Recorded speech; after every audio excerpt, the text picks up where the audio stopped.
Hi, and welcome to another episode of Haltech's Technically Speaking. Today, we're here with Dale from Castle Hill Performance, and we've got Australia's fastest LS-powered car, the mighty RX-3.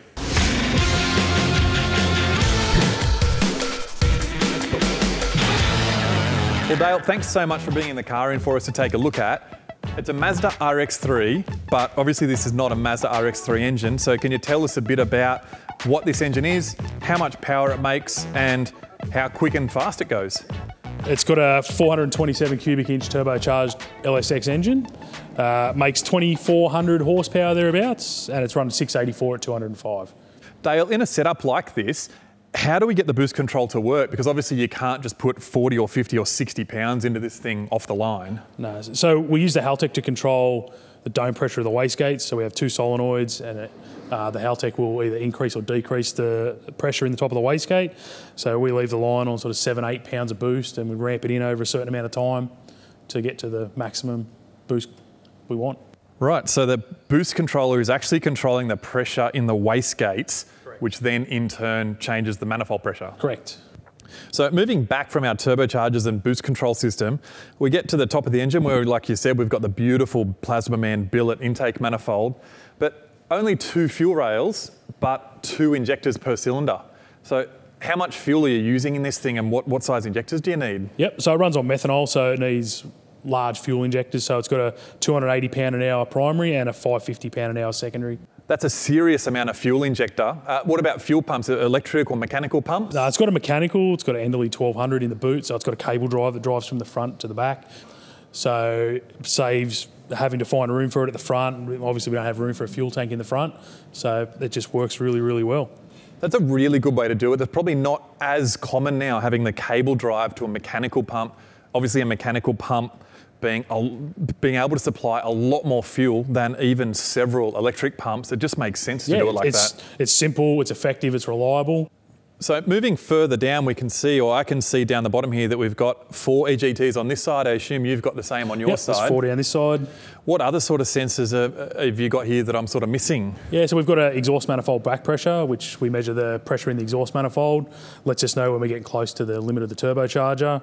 Wideband sensors, we've got fuel pressure, oil pressure. We run crankcase pressure. Oh, crankcase pressure is an interesting one. Can you tell me a bit about where you pick that up and what you're using it for? Yep, so we just tap it into the valley on the engine. This engine being dry sump, the pump will pull it under vacuum. So if the pressure starts to rise or do something funny, we know we're getting a little bit too aggressive on the tune-up, and just to back it off a little bit. So that's more of so it's a tuning tool, and it's a bit of an engine health sort of sensor. Yeah, correct. The Haltech lets us log it. So we can log it and see what's going on run after run after run. Now, if we put a little bit of timing in it and it starts to do funny things, then we know we've gone too far. Pull it back a little bit, helps keep the engine safe and happy. Yeah, valuable sensor to have. Yeah, very, very. Okay, what about temperature stuff? Have you got some oil temps or gearbox? What sort of gearbox stuff are you using? Yeah, so we run a cylinder head temp because it's no water in the block, so we just use a cylinder head. We've got a transmission temperature, we've got a torque converter pressure and a line pressure in the transmission. And what type of transmission does it use? It uses a 2-speed turbo 400. Right, and that's manually shifted? The ECU shifts it for us, so it's got an electric solenoid on the shifter and it just, bang, shifts the next gear. And while we're here, I've just noticed, what are these? They're like a quick connect fitting on the side here. So we use that to cool the transmission after each pass, so it doesn't run a transmission cooler. We plug that into a little external pit cooler, and it's got a fan and a transmission cooler on it, and within 20 minutes we can get the gearbox back down to normal temperature, ready to go again. Dale, you've got so many sensors in the front of this vehicle, and I'm sure there's just as many in the back to get it to go as good as consistently as it does. You've got your 16 injectors and your direct fire ignition. So I'm intrigued to get in and have a bit of a look and see how you've got your engine management system set up. Yeah, let's jump in and have a look. Well, now that we're in the cabin, Dale, do you want to run us through what we've got in the cockpit? Yeah, so it's fairly basic. We've got the Elite 2500, the race expansion module. We've got a race pack switch panel, which turns on ignition, tail lights, arms the boost control. Got a smart wire and a dash. All right, so we'll start at the beginning. You've got a Haltech REM system, so that's the addition to our Elite 2500 series that allows all the extra inputs and outputs. Why did you need the REM in this car? Because we run 16 injectors and we wanted to run them staged sequentially. This allows us to do that by giving us another 8 injector outputs. It also gives us another 10 inputs, which means we can hook in extra sensors, extra pressure sensors, shock travel, things like that. So with all the extra inputs you've got with your REM system, how do you do all the data acquisition in this car? Yeah, so we do all the data logging through the ECU. Right, all of it. So and you mentioned that you've got shock travel in the back as well. Yep, so we've got a shock travel sensor on each shock absorber in the rear, and that all goes into the ECU, and we log it all through there as well. Right, and do you do, probably on the shock travel stuff, do you do any like tuning corrections based on any of the rear end? Craig Burns, our chassis guy, has looked at it and he makes changes and things like that according to what the data says. Mate, heading towards the steering wheel, you've got a bunch of buttons on the front here. Can you tell me a bit about what these do? Yep, so this one is just your normal trans brake button. So you hit that, trans brake comes on. And this one is a line lock and a bump button. So a line lock to do the burnout, and when the trans brake's pressed, it becomes a bump button so you can bump into stage. All right, so for those of us that don't know, the trans brake button, when you actually press this button, what happens? What does it do to the transmission? It locks first and reverse gear together, so it basically locks the gearbox solid. Right, so the car has to stay still, and then you can press the throttle and build power against the locked car. Yep, so it'll lock it and put your foot to the floor, then the boost and the revs will come up. When you've got the trans brake button on, and it gets to say 4,500 revs, it'll hit the 2-step limiter, and then if you then push this button, it'll let the car creep forward into full stage, and then you're ready to go, and you let the finger off the button, and away you go. So, and the whole purpose of this is so the car's making the full power when you're ready to race. Yep. When we press this button, it resets all our timers, which puts our start line boost and brings on our start line RPM limiter, so that when we get into the full stage, everything's ready to go. All right, well, while we're sitting here like this, would you mind giving us a run through of when you're sitting at the line, you're just about to go, we won't worry too much about doing the burnout part, but what's the procedure in order to race this car from when you get there, turning it on, how do you race it? So after the burnout, we'll open the CO2 bottle, we'll arm the boost control, put it back into first gear, and then hit the trans brake, foot to the floor. When it gets to the limiter, just bump it in. It's got a really nice bump on this car. It just creeps in nice and slow.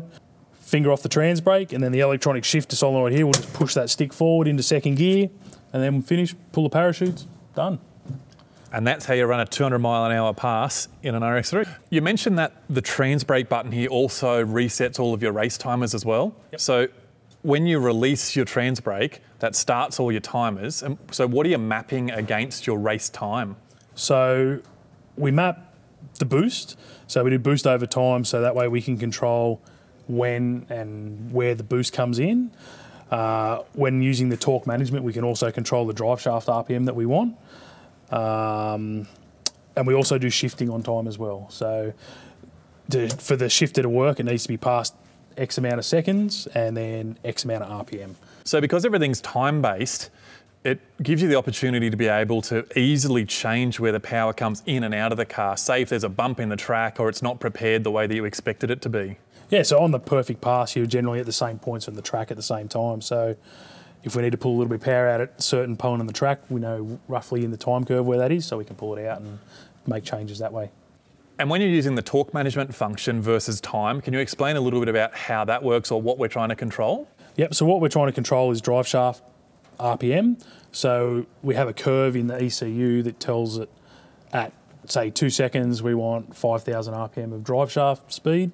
And if it is above that, then you can set how much power you want the engine to remove to give you that drive shaft RPM.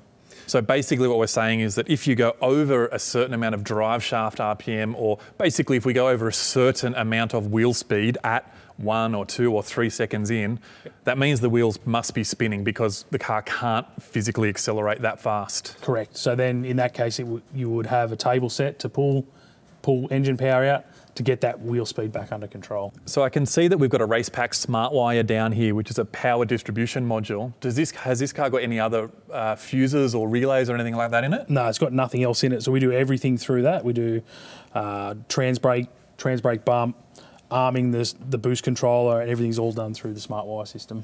Makes it nice and simple, and I suppose it's got its own inbuilt sort of fault detection, so if anything happens you can easily see which circuits have gone down. Yeah, correct. We can just plug into it and it'll tell us straight away which circuit's blown the fuse. And yeah, it makes it nice and simple to diagnose and easy to get back on track if you do have any wiring gremlins. Yeah, it makes it very easy. And I suppose the only last thing that I can see over in the corner here on this box, which I suppose, what's in the box? It's actually got the oil tank in there. There's no room in the front of the car for the oil tank, so it's inside the box. And the two knobs that are on the side of this box, what are you using those for? So we're using them for start line RPM. So on the top knob, each click is 15 RPM, so we can increase or decrease the start line RPM by 15. So, sorry, before you go on with the next one, so each click is 15 RPM for when you launch the car. Yep.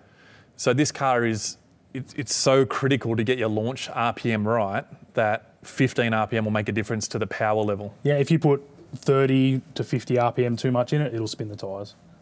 And when you hold this thing on the two-step rev limiter or the launch rev limiter, how accurate is the RPM? Like how flat does the RPM stay there? Plus or minus 2, 3 RPM. So 15 at a time is enough to make or break a pass. Yep. Wow. And the second knob? So that controls our boost ramp. So if the track or the cars in front have gone down and they've spun the tyres, then I can just give it a couple of clicks and that'll slow the ramp. The peak boost will still be the same, but it might just get to that, 2/10, 3/10 slower. Okay, so it's the shape of the boost curve or the shape of the power coming in. So whether we sort of make it a little bit lazier or not. Yep. So, generally these things will smoke the tyres when you get 60, 80 feet out and put too much in, they'll blow the tyres off. So turning that down will instead of putting it at 60 feet, I might put it at 90 feet. Is it a strategy that both of those are mounted all the way over there away from the driver? Yeah, so the driver can't turn it up. I had an overboost button on this once and he's going down the track pushing the button trying to get a bit more power out of it. It really does go to show that no matter how much power you've got, you always just need a tiny bit more. Always want more. Well, Dale, it's an absolute credit to you, the tuner, Castle Hill Performance, for putting the engine together and keeping it together for successive 6-second passes at 200 mile an hour. Like how many 6-second 200 mile an hour passes do you do in a day? I did 8 6s and 10 200 mile an hour passes in a day. That's more racing than most cars get in a year. As always, thanks very much for watching. My name's Scott and I'll see you next time.